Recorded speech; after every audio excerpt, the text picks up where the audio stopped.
a vida valer a pena, meu caro, é uma dose diária de empenho. De muito empenho. Senão a gente não vai a lugar nenhum. Nós vamos para um rápido intervalo e a gente volta já já com o programa Direção Espiritual. Estamos de volta com o programa Direção Espiritual. Gente, às vezes a gente sai de casa para ouvir desaforo, né? Estou aqui no intervalo, a Bia, minha assessora aqui, ela falou: Padre Fábio, essa luz bate na cabeça do senhor, está bem grisalho, né? Se eu posso um negócio desse. Ainda bem, né, que eu estou grisalho. Imagina se eu tivesse cajuzado.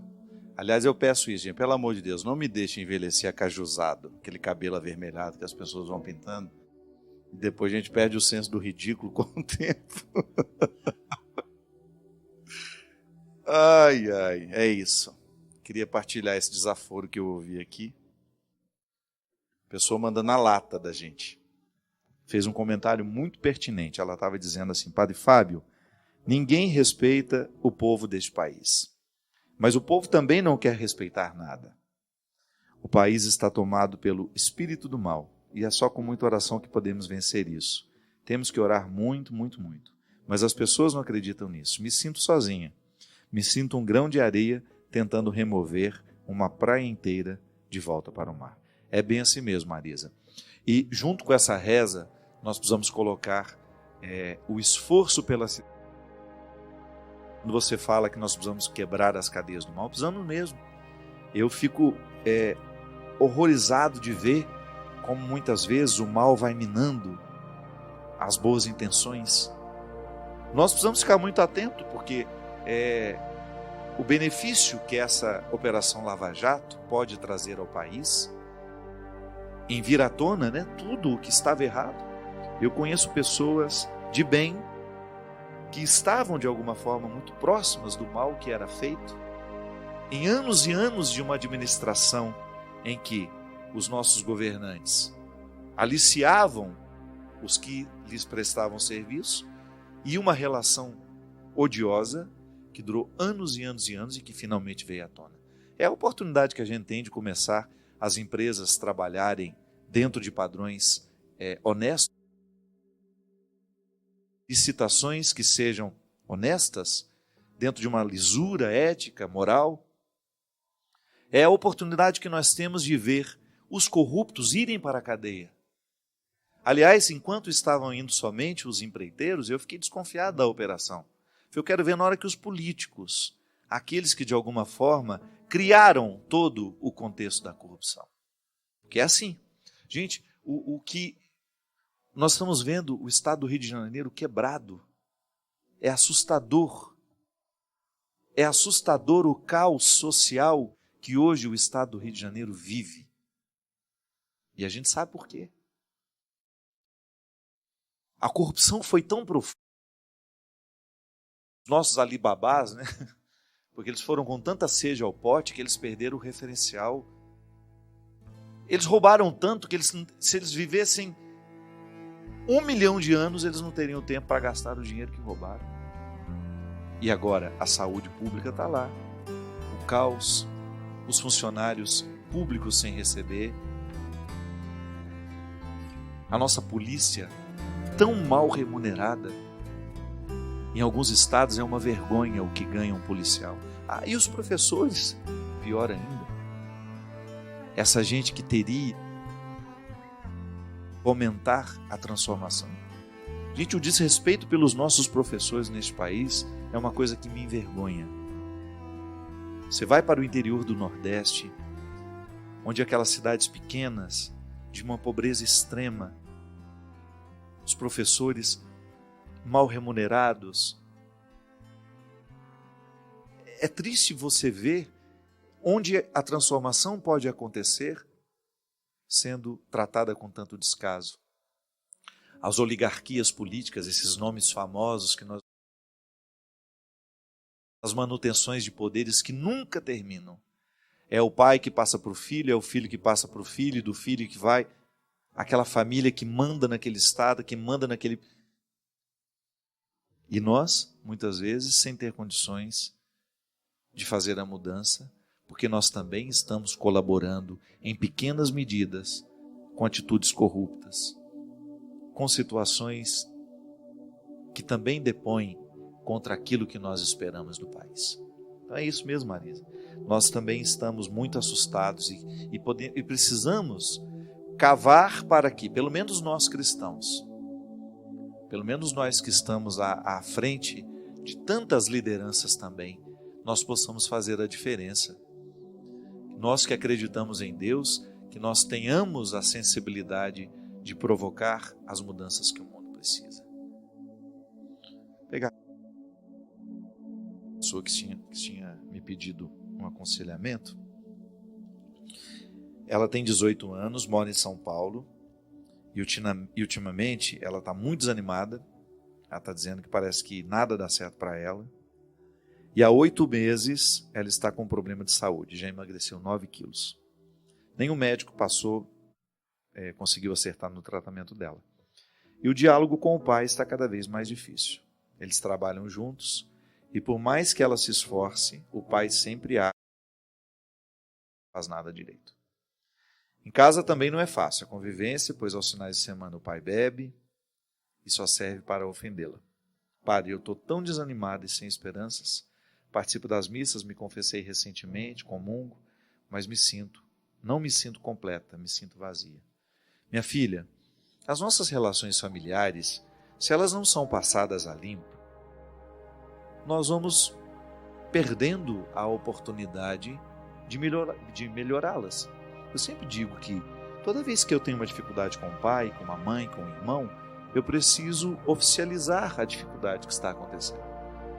Sabe, a melhor forma que tem é a gente sentar e criar um encontro em que a gente tenha condições de dizer.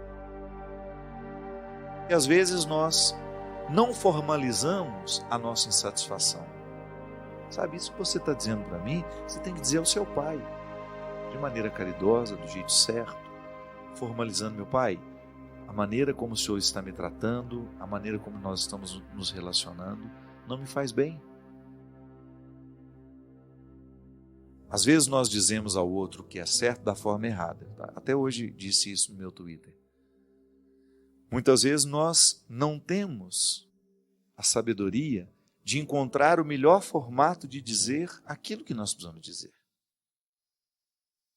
Mas aqui um pouquinho antes, eu falava de como muitas vezes nós nos sentimos mal dentro de um contexto familiar, em que os outros olham para você somente a partir das necessidades que eles têm. Se a gente não formaliza isso, o outro vai continuar nos tratando assim a vida inteira. A manutenção de relacionamentos cruéis passa pelas duas partes. Quantas vezes um pai não resolve o conflito com o filho, ou vice-versa, ou o conflito com outro irmão, é porque a gente nunca teve coragem de dizer. Mas não adianta dizer do jeito errado, porque às vezes nós dizemos, mas aos gritos. Estou saindo de casa e começo a gritar e estou de saco cheio, estou entornando, de tão cheio que eu estou daquela situação. E aí o outro não vai prestar atenção no que nós estamos dizendo. É preciso estar calmo, é preciso estar dentro da razão. E aí formaliza. Que às vezes os nossos conflitos familiares, eles são mantidos pela nossa falta de formalidade. Formalidade é você sentar diante do outro e falar: preciso conversar com você, pode ser agora? Não, estou apressado. Então tá bom, mas que horas que nós vamos conversar? Antigamente a gente tinha mais isso, a formalização das coisas. Vamos sair para jantar? Preciso conversar com você. Não é um WhatsApp que vai mudar as coisas, não. É sentar, formalizar que o conflito existe. Se eu não formalizo isso, o outro vai continuar agindo como age e eu serei vítima da minha falta de iniciativa. Não existe mágica. Nós que vivemos em comunidade, vivemos em comunidade a vida inteira. Quantas vezes, tinha até um nome esquisito, me lembro, o padre motivava a gente a fazer um colóquio. Eu tinha implicância dessa palavra, colóquio. Primeiro que a gente nunca fala assim, vamos fazer um colóquio. Mas o que era o colóquio? Era a oportunidade que a gente tinha de mandar o outro a merda de maneira elegante, com o perdão da expressão. Era a hora que o caldo entornava, mas com classe. O colóquio. Às vezes a gente saía de 2 e ia resolver as pendências. Rinegrinho foi a época dos colóquios, porque a gente não tinha nada para fazer, tinha que estudar o dia inteiro. Então você tem muitos conflitos quando você está com a cabeça mais desocupada. Ninguém saía de casa para estudar, para trabalhar, era tudo dentro de casa. Uma turma de 50 pessoas, claro que tinha dificuldades. Então o padre nos ensinou a dinâmica do colóquio. Era você sair 2 a 2, sobretudo quando você tinha uma dificuldade com ele, e formalizava. Olha, eu não suporto você. E o outro escutava com educação. Por que você não me suporta? Porque você é insuportável. Aí, no final de tudo, a gente já estava encontrando caminhos, porque a gente não podia se matar.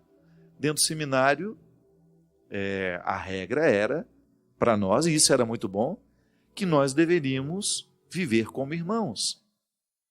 E o padre era muito sábio em dizer, você não precisa ser amigo de todo mundo, mas você precisa ser irmão de todo mundo. É diferente. Você não precisa ter intimidade com todos e nem facilidade com todos, porque nós não somos iguais. Seria uma hipocrisia dizer que nós vamos nos amar todos da mesma forma. Não é não. Quando você reúne um grupo, naturalmente ali você cria as afinidades. As afinidades vão surgir naturalmente. Eu posso me dar melhor com o Cristo, eu posso me dar um pouco com mais dificuldade com o irmão dele e posso não suportar o primo dele. Agora, à medida em que eu identifico que eu tenho dificuldade com aquele, eu preciso pelo menos encontrar um meio termo para que a nossa fraternidade não seja fragilizada. Essa é uma regra do reino de Deus. Eu não preciso ter convivência. Eu não preciso ser íntimo de todo mundo. E, aliás, o outro deveria até perceber, né? Quando você não abre muita guarda, é porque você não está querendo ser íntimo. Para de forçar a barra. Não tem que forçar a barra da intimidade. A intimidade a gente oferece a quem a gente sente à vontade.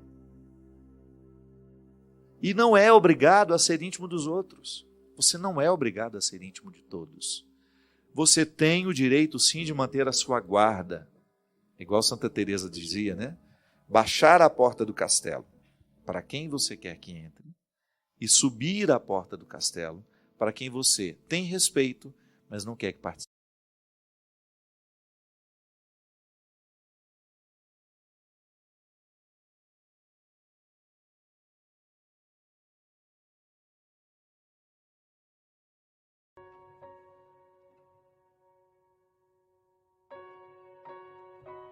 A gente fala, conversa, nós não temos respostas prontas para nada, para ninguém, mas a reflexão nos ajuda muitas vezes a chegar ao lugar que nós precisamos chegar para poder tomar as nossas decisões. Inclusive, outro dia, a Fabiana me mandou, Fabiana da Obra de Maria, né, minha querida amiga, ela me mandou um e-mail de uma moça que já viajou comigo, que inclusive eu tenho um carinho muito grande por ela, e ela estava assim, querendo que eu desse a ela uma resposta do que fazer. Falou de um problema conjugal que estava tendo. E eu, na hora, eu fiquei pensando, eu até compreendo a ansiedade que essa pessoa tem de que alguém responda por ela. Mas não é assim que funciona, não é honesto da minha parte responder uma pergunta que ela está se fazendo. E aí eu, carinhosamente, pedi perdão, olha, não tenho como lhe dar essa. Mesmo porque no meu programa eu trato muito a miúde sobre questões relativas a relacionamento entre marido e mulher. E a conversa aqui, que a gente estabelece no programa de direção espiritual, vai acendendo luzes nos corações e nas consciências. Mas quem tem que tomar a decisão é a pessoa que está vivendo a situação, né? Eu não posso dizer faça isso ou faça aquilo. A não ser que a pessoa esteja em absoluto estado de dependência e precisa de uma intervenção e alguém vai lá e faz. Como um pai, muitas vezes, né? Pode chegar lá e dizer isso não pode continuar, isso não pode ser assim.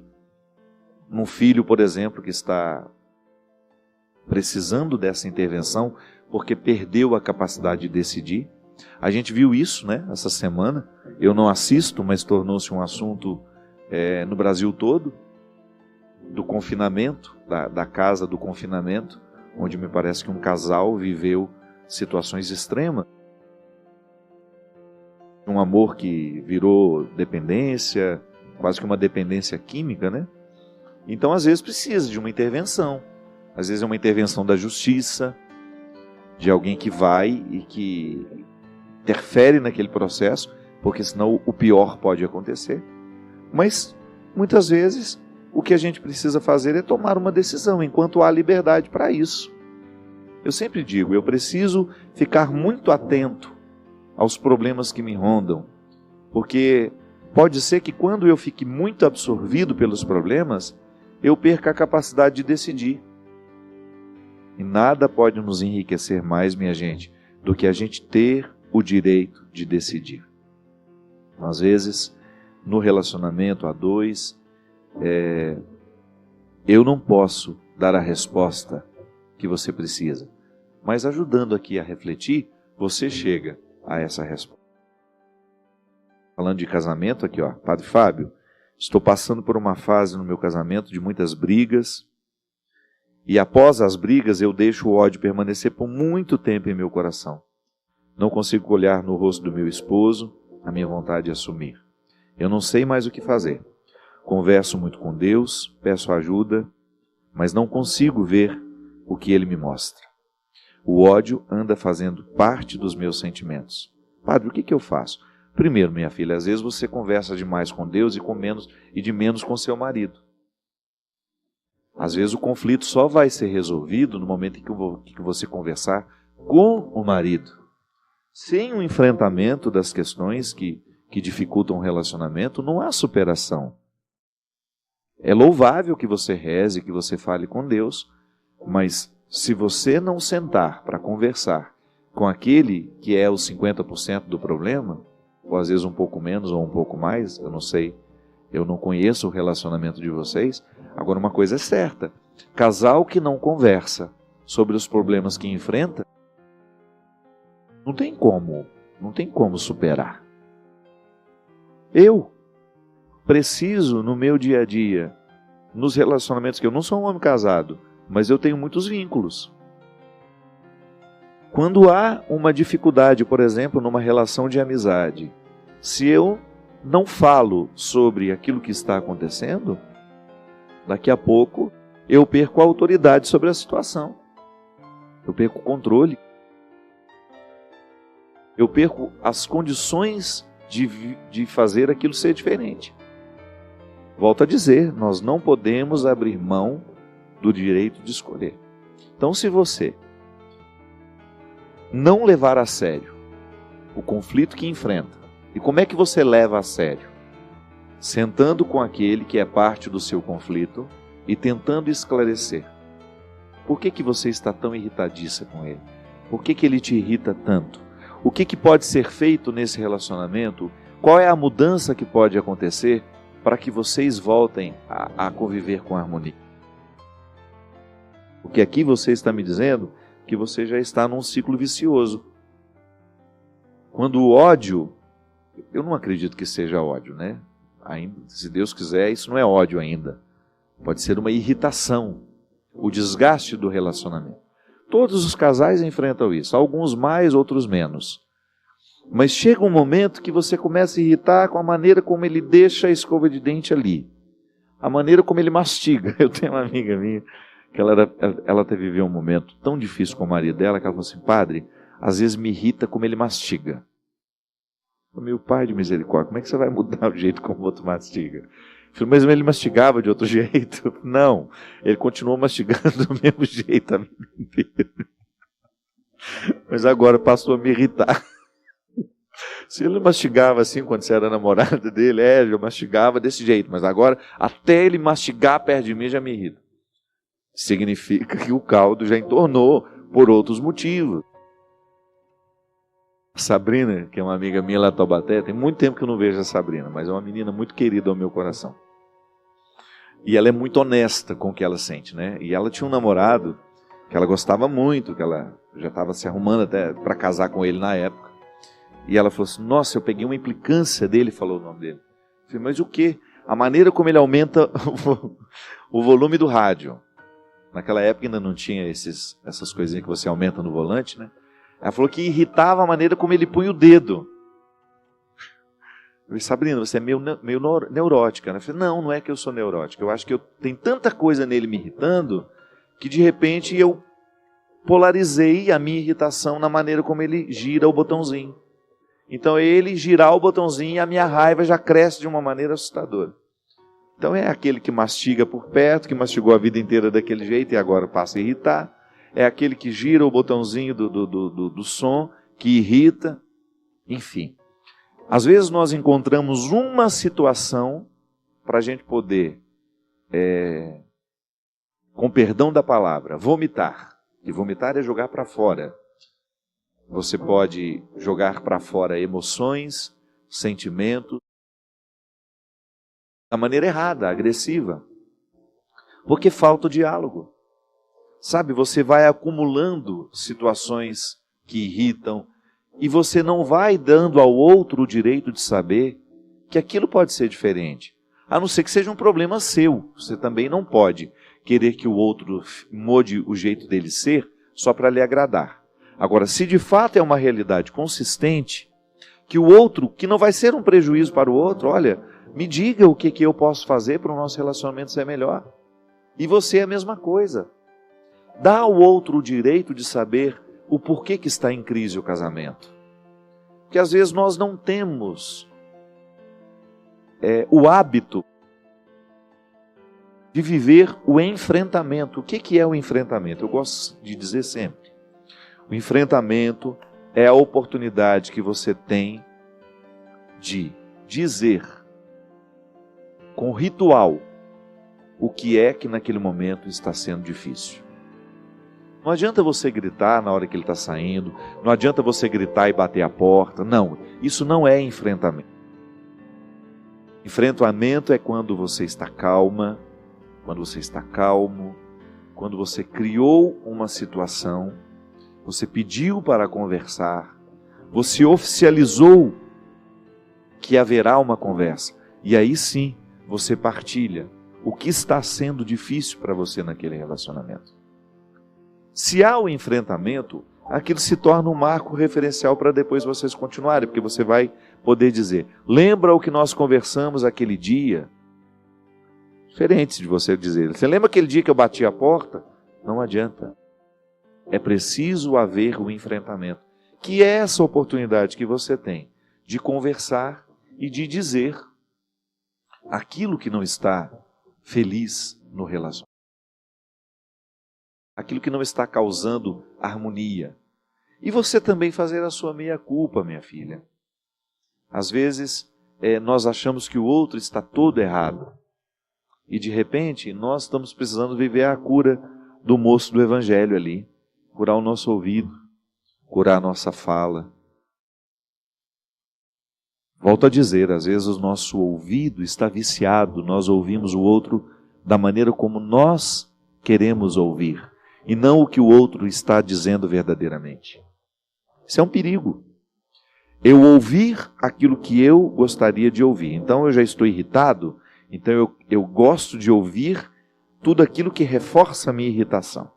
Ah, mas foi isso que você falou. Ele, não, eu não disse isso. Foi isso que você disse.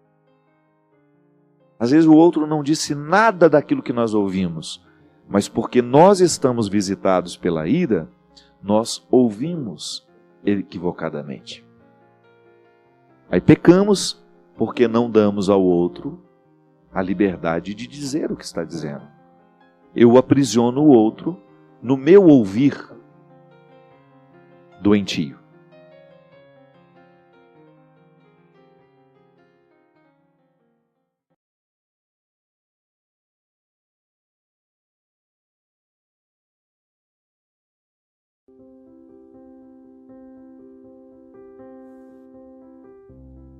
A cura que Deus realiza em nossa vida passa muitas vezes pela reorientação dos nossos caminhos.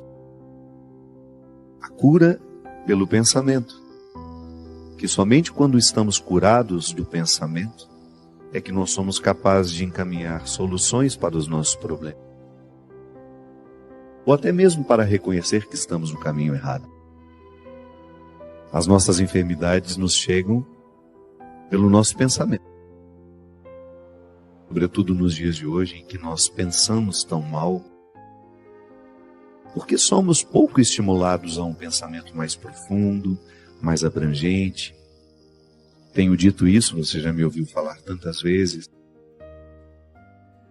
É uma característica da pós-contemporaneidade, pós-modernidade, sei lá que nome nós podemos dar a nós nesse momento. Somos muito reativos, pouco reflexivos. E esse excesso de reação é justamente o grande número de estímulos que nós recebemos o tempo todo para termos uma resposta sobre as coisas. O tempo todo nós precisamos ter uma opinião formada, precisamos nos posicionar, né? Ainda que a gente não tenha refletido o suficiente para tomar aquele posicionamento, ainda que a gente nem tenha respostas para aquelas perguntas, nós associamos as nossas reações ao nosso estar vivo. E é tão estranho isso, né? Perdemos a fecundidade porque estamos reativos demais. Você experimenta isso na sua vida e cada um de nós experimenta de acordo com os estímulos que temos. O mais estimulado certamente terá ainda mais necessidade de se posicionar, porque ele está presente em tantos lugares, de tantas formas. Eu vejo pelo WhatsApp, né? Se você participa de muitos grupos, o tempo todo você é estimulado a sentir raiva, a ficar em paz, depende do conteúdo do grupo. A dizer, falar, a posicionar-se. E isso vai gerando um déficit. Às vezes nós estamos exaustos ao final do dia e a gente não sabe por quê. É um cansaço mental mesmo de ter dado conta de tantos estímulos, respostas a muitos estímulos. Eu pessoalmente, minha gente, acho que vai ficar cada vez mais difícil nós sermos homens e mulheres fecundos. Porque a fecundidade exige o contrário, né? Exige recuo, silêncio, serenidade, tranquilidade. Tudo que hoje nós não temos. Eu costumo dizer que nós somos protagonistas de um tempo que nunca houve igual em outro momento da história da humanidade.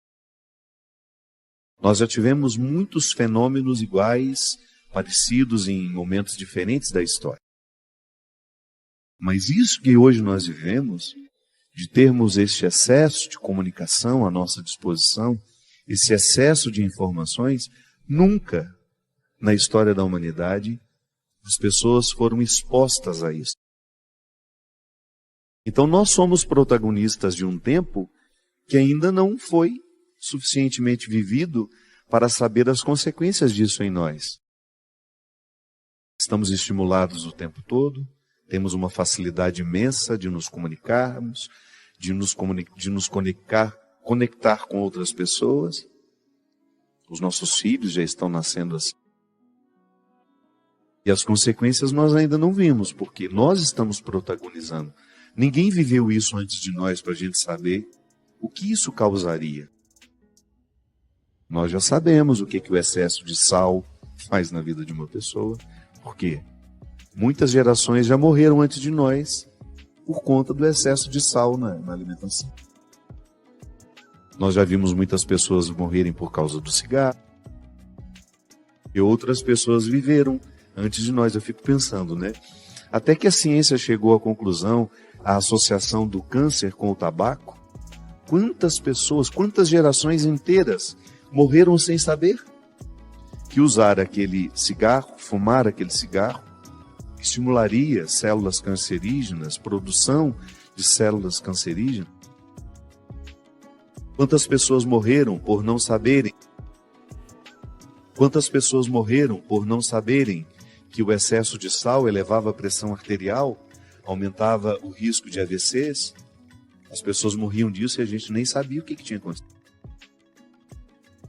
Em outros séculos, as pessoas morriam de um fenômeno que é comum ainda hoje, claro. As coisas não mudaram. O sal continua fazendo mal. Só que hoje nós somos conscientes, né? Já avançamos para compreender aquilo que foi vivido antes de nós, com os olhares auxiliados pela ciência. Nós já sabemos que cigarro mata. Então, se hoje eu acendo um cigarro, eu já acendo consciente do mal que ele me provoca. É por isso que é tão estranho, né? O vício é uma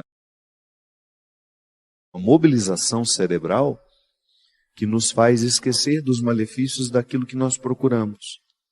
Então, quando eu estou viciado numa determinada situação, eu fico cego para aquilo que é maléfico no que me vicia. É por isso que uma pessoa, mesmo estando consciente de que o cigarro faz mal, ela acende o cigarro mesmo assim. E continua alimentando um ciclo de morte, porque joga para dentro do corpo o tempo todo substâncias tóxicas que fazem mal. É estranho por que a gente escolhe isso. Faz parte. O álcool é a mesma coisa.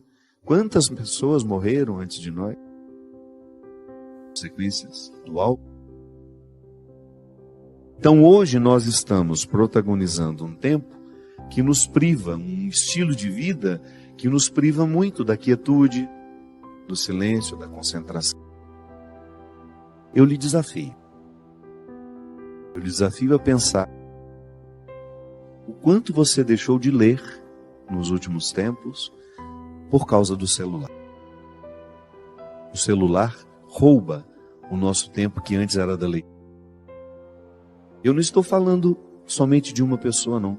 Eu estou falando de milhares e milhares de pessoas que tiveram seus hábitos modificados por causa do celular. Ah, mas eu vejo notícias no celular.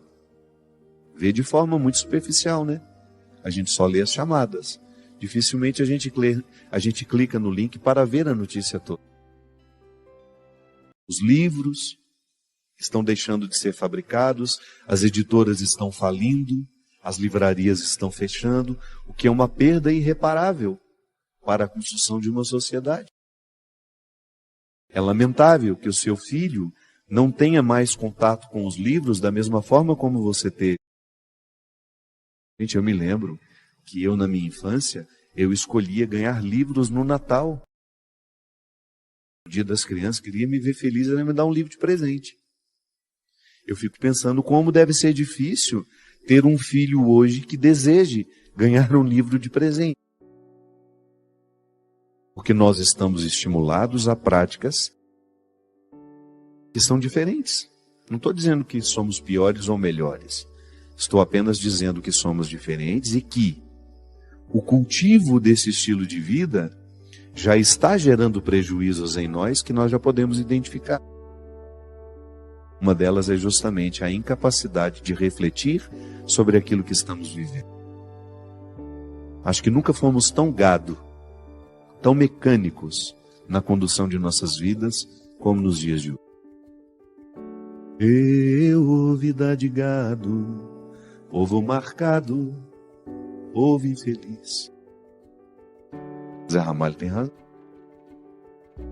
Então hoje, o nosso estilo de vida, quando eu digo que Deus precisa nos curar, porque Deus nos cura de acordo com a doença de cada tempo.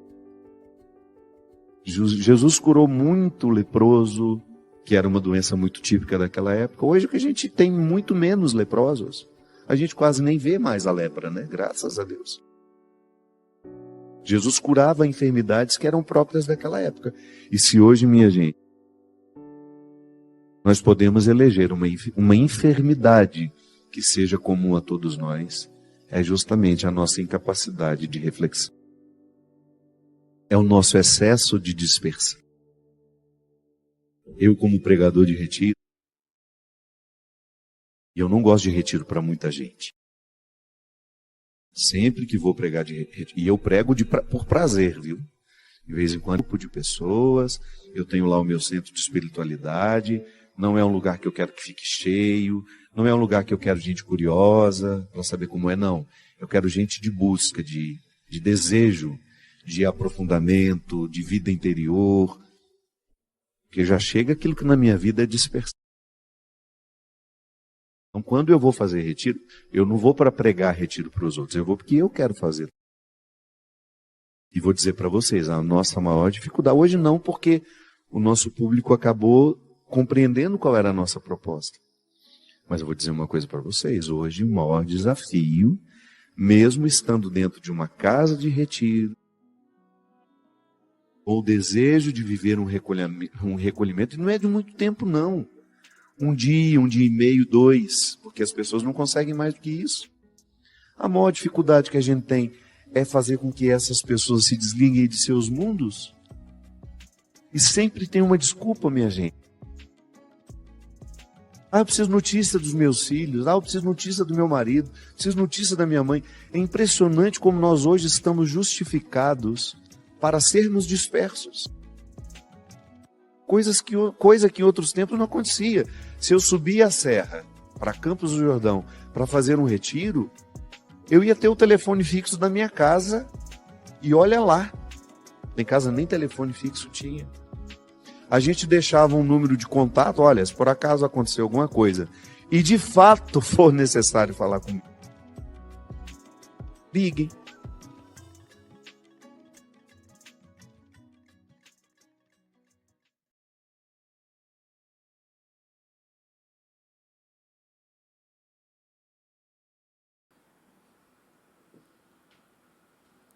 Se você ficou até aqui, se você parou o seu dia para escutar, isso já te diferencia da maioria.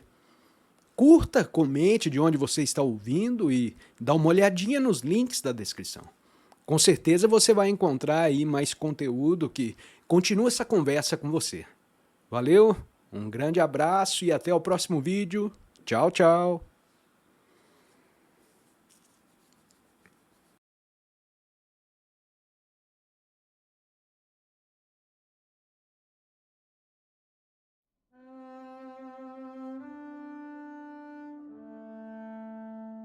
Você sabe como é que eu consigo viver o meu sacerdócio? Que Deus cuida de mim através dessas pessoas. Cada vez que eu penso em fazer uma merda, com perdão da palavra, eu me lembro de você. Cada vez que a vida me escancara as portas para uma traição de tudo aquilo que eu posso ser, eu me lembro dos aquis, dos alis, que Deus tem me dado a oportunidade de ser. Deus cuida de mim assim, de vez em quando me dando a oportunidade de ouvir as histórias que acontecem pelos bastidores. As pessoas que são colocadas diante de Deus através do meu ministério. Isso é precioso demais, minha gente. Deus cuida de mim, à sombra das suas asas. Deus cuida de mim. Eu amo a sua casa e não ando sozinho. Não estou sozinho, pois sei. Deus cuida de mim. Agora eu vou dizer uma coisa. Não é diferente com você, é? Seja sincero. Pode ser que numa instância menor, mas eu sei que muitos observam a sua maneira de ser cristã. Muitos prestam atenção. E a credibilidade do Evangelho depende de você. Lá no meio onde você está. Com as pessoas com quem você está diretamente ligado. Se tu fizeres o mal, Deus ficará desmoralizado em ti, por ti. Se eu sou ingrato, se eu sou injusto, se eu sou mentiroso, eu estou negando o Natal que há em mim. Eu estou varrendo Deus na minha vida.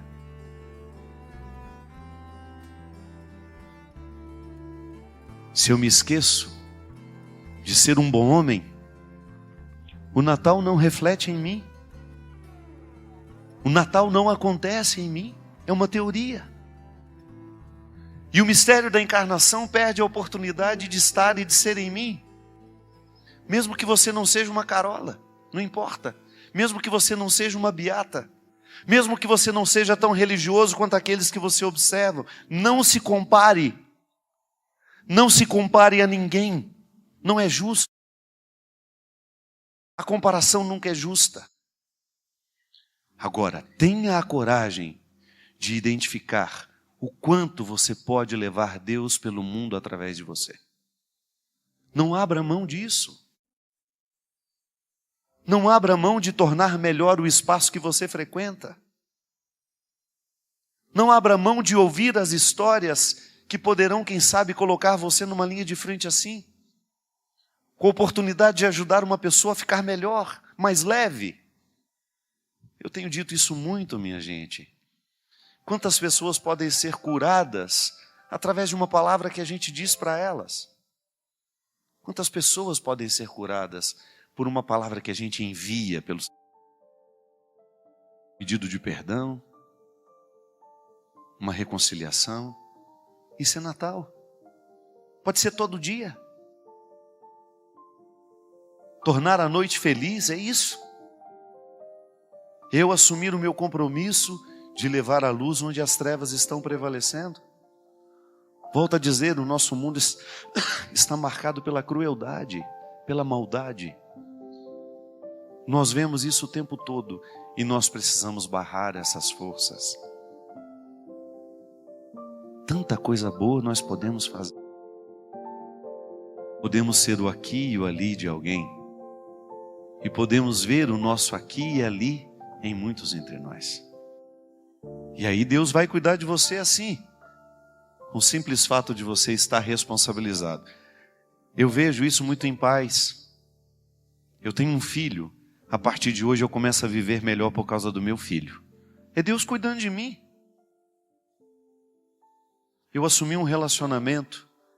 E a partir daquele relacionamento que eu assumi, eu mudei minha vida. Deus está cuidando de mim através da boa mudança que eu fiz. É por isso que as nossas casas devem ser a tenda do cuidado. Onde a gente se protege até com o alimento que a gente oferece para um filho. A nossa conversão passa por todos os lugares. Vamos viver mais saudável? Vamos. Por quê? Porque a gente se cuida. Quando eu ensino, quando eu educo, quando eu quebro no outro o poder da ignorância, eu estou expressando o cuidado que Deus tem em mim e a consciência que eu tenho de cuidar por onde eu vou. A noite do Natal, essa que acontece na gruta, na simplicidade, no despojamento, não nas catedrais. No despojamento, é na simplicidade, nos bastidores.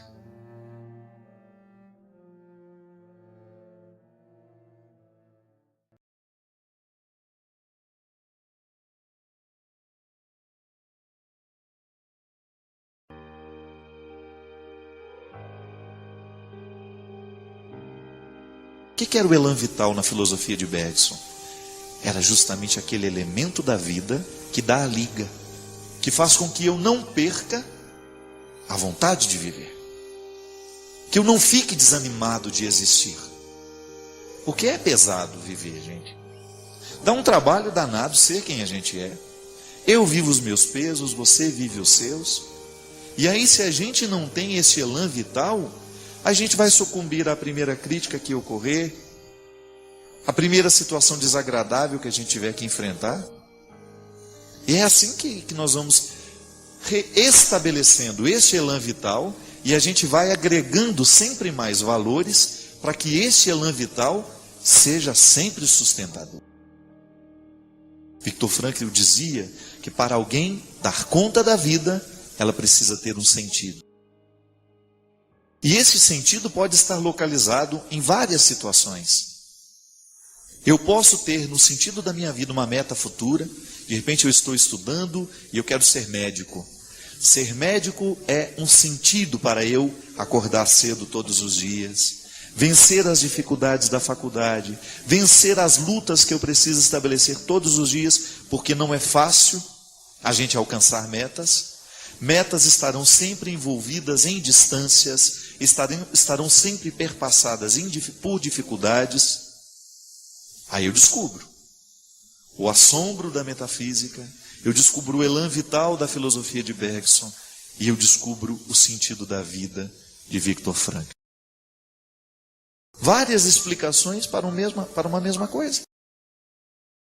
E na verdade, no momento que a gente está vivendo, a gente nem precisa da compreensão teórica da filosofia.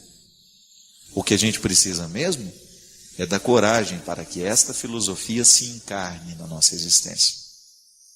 Da mesma maneira como o Verbo de Deus se encarnou no seio de Maria, no ventre de Maria. Eu preciso viver esse mistério da encarnação todos os dias. Eu preciso encarnar em mim todos os sonhos que eu necessito para ser quem eu sou, as metas, os propósitos, aquilo que eu estabeleço. Olha, eu não quero morrer com esses defeitos, então eu estabeleço metas para vencer esses defeitos.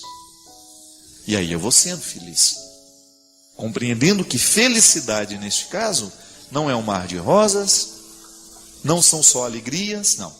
Felicidade como sendo aquela sensação boa de você estar lutando como precisa lutar para que as coisas venham a acontecer como você de alguma maneira projetou. E ainda que não aconteça totalmente como você projetou, você vai saber lidar com os resultados que são contrários, porque isso é uma questão de sabedoria, é uma questão de maturidade. Só as crianças esperam que a vida seja perfeita. E à medida que elas vão crescendo em maturidade, elas vão descobrindo que não é bem assim. Não é verdade? Não é uma das maiores lutas que nós precisamos viver? Um dos maiores lutos que nós precisamos organizar como pessoas é este. É eu entender que a vida não é como eu gostaria que fosse. Mas eu pego aquilo que é e faço um trabalho comigo para que a minha felicidade seja possível, mesmo quando tudo parece irremediavelmente perdido. Tantos testemunhos, tantas pessoas que nos escreveram e que nos contaram justamente momentos difíceis, ou então que estão enfrentando agora dificuldades, que se a gente não cuida, elas vão se avolumando, elas vão crescendo, e depois fica impossível de superá-las. É igual goteira, minha gente.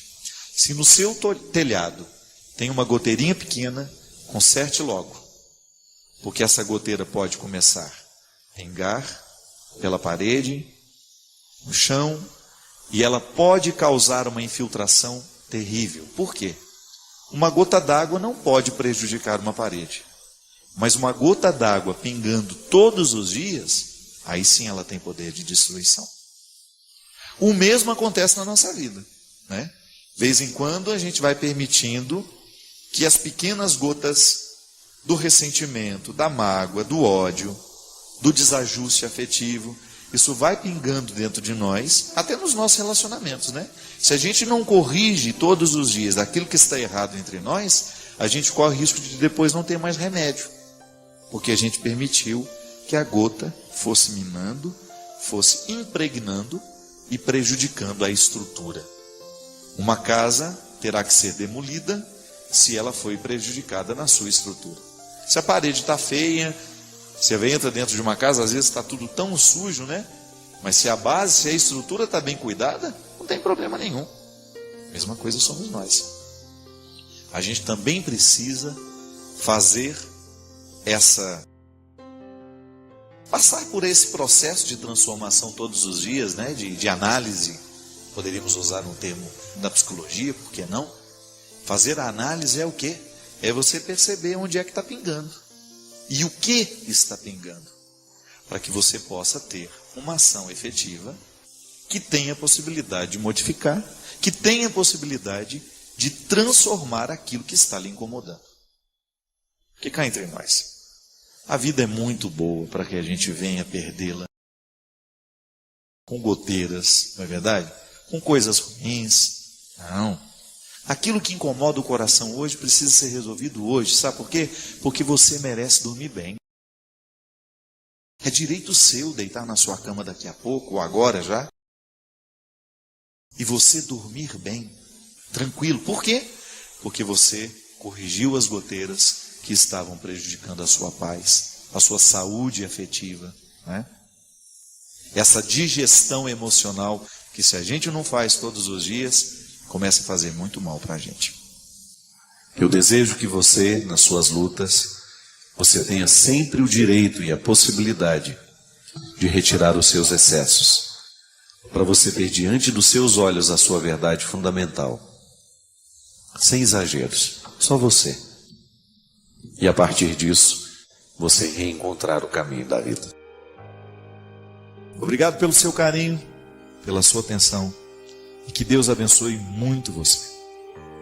Que Deus derrame sobre o seu coração, sobre a sua casa, sobre a sua vida, a disposição que caracterizou o coração de Nossa Senhora, para que, exemplo dela, a gente também possa ser um cristão de verdade, levando sempre Jesus no colo, para apresentá-lo àqueles que ainda não o conhecem. Derrame sobre nós a bênção do Deus Todo-Poderoso, Pai, Filho e Espírito Santo. Por mais que a vida seja difícil, ninguém está fora da possibilidade de ser feliz. Apesar de todos os problemas que tem, de todos os limites que precisa enfrentar, faz parte da nossa condição humana. Ninguém tem vida perfeita. Gente, quando nós começamos a compreender a felicidade como um projeto possível, quando a gente deixa de idealizar essa felicidade, eu vou ser feliz quando isso for assim, quando fulano de tal, quando meu marido for perfeito, quando a minha esposa for perfeita, não vai nunca. As pessoas não serão perfeitas. Agora, você pode buscar uma harmonia interior que vai lhe dar condições de lidar um pouco melhor com a imperfeição do outro e até, minha gente, lidar com ela de maneira mais responsável. Porque às vezes nós fazemos a manutenção do erro do outro. Às vezes somos nós os responsáveis pela não mudança do outro. Muitas vezes sou eu o responsável por aquilo que não é transformado no outro. Minha gente, toda vez que Jesus nos coloca diante de uma realidade que precisa ser transformada, o primeiro a ser beneficiado somos nós. Porque às vezes a gente fica interpretando, né? Que Deus egoísta é esse que fica querendo que eu seja como Ele quer que eu seja. Não é não. É que a consciência de Deus sobre o que eu posso ser é muito mais iluminada do que a minha. E o seu querer para mim é que eu esgote essas possibilidades ao máximo. Eu preciso elevar a categoria máxima as minhas possibilidades. Porque Deus sabe que eu posso. Ele sabe quais são os meus talentos, Ele sabe quais são as minhas possibilidades, as minhas aptidões. Mas eu posso correr o risco de morrer sem ter descoberto. Porque não cravei as unhas na matéria-prima da minha realidade. Não cravei as unhas para poder arrancar todos os excessos que tantas vezes me afastam daquilo que eu posso ser. E muitas vezes me limito a ser um ser amargurado, mais ou menos, derrubado. Porque não faço o enfrentamento para eu ser quem eu posso ser. Nós somos a luta, nós somos a estrada. Eu vou me transformando, eu vou agregando na minha experiência tudo aquilo que eu vou recolhendo pela estrada. É isso que vai me tornando mais feliz, minha gente. E eu gosto particularmente de usar muito mais o termo realizado do que feliz. Eu preciso me realizar como pessoa. Eu acho que a palavra realização, ela inspira um pouco mais do que felicidade. Eu ser um homem realizado, mesmo tendo problemas, estou no lugar certo, fazendo a coisa certa. Por isso vou dormir bem. Por isso vou estar satisfeito com as lutas que eu preciso enfrentar. Porque dificuldade todo mundo tem. Não é no seu trabalho que tem dificuldade, mas não. Você pode até num primeiro momento se iludir achando que você tem mais problemas do que eu. Cada um tem a sua quantia. E se a gente for ter a honestidade de contar, nós vamos descobrir que nós temos problemas muito parecidos. Agora, você precisa enfrentar os seus problemas. Eu não posso enfrentá-los por você. Eu preciso enfrentar os meus problemas. Eu tenho lá, na estrutura da minha vida, os problemas que são próprios da minha vida. Que são próprios do meu ser. Da estrutura que me cerca. E preciso administrar diariamente tudo isso para que eu tenha o direito de extrair a satisfação de ser quem eu sou. Um médico, por exemplo, ele tem os problemas que são próprios da profissão dele. E ele consegue ser feliz mesmo tendo todas as dificuldades ali. Por quê? Porque ele enfia as unhas na realidade e vai lá buscar o motivo da sua satisfação. A satisfação é um diamante que nós vamos encontrar todo dia, no meio dos cascalhos. Porque se você resolve prestar atenção naquilo que deu errado, você vai se distrair com os cascalhos e você nunca vai chegar ao diamante da realidade. Quantas coisas dão errada todo dia? Se você escolhe ficar nelas, você vai ficando aborrecido com o tempo, amargurado. Se você não é capaz de ver o lado bom da vida, você vai ficar sempre lá, aquela pessoa cabisbaixa, desinteressada e desinteressante também. Que é muito ruim a gente ficar próximo de uma pessoa assim, que não encontra motivos para a sua alegria, que fica sempre pedindo o diamante do outro que não encontrou o seu. Não é justo com o outro, não é justo com você. Você tem o dom de garimpar esse diamante em você. Não queira recolher o diamante que o outro alcançou. É seu, é sua luta. E outra, você pode até se iludir, o diamante que ele alcançou vai me trazer alegria. Não traz, não. O diamante da realidade só tem brilho aos olhos de quem o de fato produziu. Quem de fato o produziu. Eu preciso produzir na estrutura da minha realidade um diamante por dia. Porque é com esse diamante na mão que eu encerro o dia. É com ele que eu enfrento a noite. E é com ele que eu recebo o dia de amanhã. Só que amanhã ele não serve mais. O diamante de hoje brilhou hoje. O diamante de hoje me enriqueceu hoje. Amanhã eu tenho que começar a luta toda de novo. Porque ele não sobrevive à luz do dia amanhã. Serviu para hoje. Amanhã a realidade será outra. Os problemas serão outros, as alegrias serão outras, os desafios serão outros, e eu preciso lá enfiar a unha nessa realidade e extrair o diamante do dia. Não é assim que você precisa fazer lá no seu trabalho todos os dias? Se você insistir em ficar com a cara amanhecida, não vai conseguir nada. Se você chegar no seu trabalho amanhã, do mesmo jeito que chegou hoje, não espere muito de você. Você tem de renovar antes de sair de casa esses motivos. Se nós não renovamos esse diamante diariamente, ele vai perdendo o brilho, aí nós vamos ficando com aquela pedra morta na mão. Desanimados, sem vida, sem alegria. E isso vai gerando em mim, minha gente, um desconforto existencial, e eu deixo de buscar a pedra todos os dias. É por isso, por mais pecaminosa que seja a estrutura onde nós estamos, o desafio é pessoal. Eu tenho que buscar a pedra, o diamante que está no meio de tantos cascalhos, porque senão a minha vida vai perdendo sentido, a minha vida vai perdendo o brilho, vai perdendo o viço.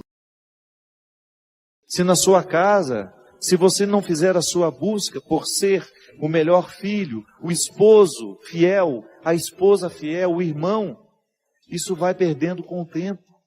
E daqui a pouco você não acredita mais na sua experiência.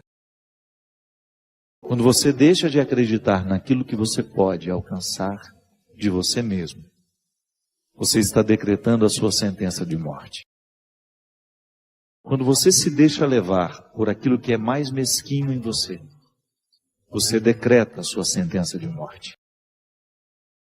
E não basta estar no meio dos outros. É preciso estar com os outros. Mas a gente só pode estar com os outros quando a gente conseguiu harmonizar no mais íntimo do nosso coração a nossa identidade, a nossa luta pessoal, o nosso autoconhecimento, esse crivo onde nada escapa ao questionamento da consciência. Será que eu estou sendo negligente?